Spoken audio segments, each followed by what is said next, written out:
Bonjour et bienvenue dans cette vidéo sur les mirages. Désolée de vous décevoir, mais le mirage c'est en réalité bien plus proche du phénomène physique que de l'hallucination. C'est même l'air qui nous entoure qui en est responsable. Plus particulièrement les couches d'air d'ailleurs. Pour que le mirage existe, il faut un écart de température important entre l'air au niveau du sol et l'air en altitude. Vous allez me dire quel rapport avec la température de l'air. Eh bien, cet écart entraîne une différence entre l'indice N des deux masses d'air. L'indice N, il est spécifique à une masse d'air et il intervient dans la loi de réfraction de la lumière.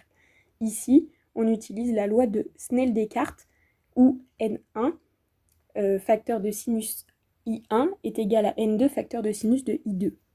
Donc, la température de l'air, elle influe sur N qui est lui-même dépendant de l'angle I, l'angle de réfraction. Autrement dit, la température de l'air, elle est responsable de la réfraction de la lumière ici, et donc du mirage. On distingue trois types de mirages. Le mirage inférieur, qu'on appelle aussi le mirage chaud. Les rayons lumineux passent d'une température basse en altitude à une température haute au niveau du sol. Les rayons sont déviés vers le haut et donnent l'illusion d'une flaque d'eau, la fameuse oasis au milieu du désert.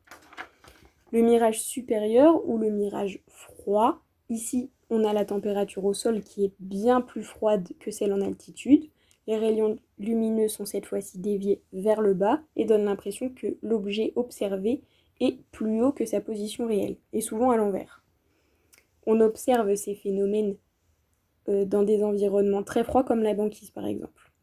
Pour finir, on va parler du phénomène de Fata Brosoma ou Fata Morgana. C'est la combinaison de mirages supérieurs et inférieurs, donc de mirages chauds et froids. Ce sont des couches d'air chaudes intercalées entre des couches d'air froides. La trajectoire des rayons devient aléatoire et les effets des deux mirages s'accumulent. On peut aussi bien voir des images à l'endroit qu'à l'envers. Ce type de mirage reste très rare et s'observe au niveau des îles où il y a un écart de température important, par exemple entre l'eau et la roche au soleil. En espérant que cette vidéo vous ait plu et que le mirage vous soit un peu moins inconnu. Bye bye!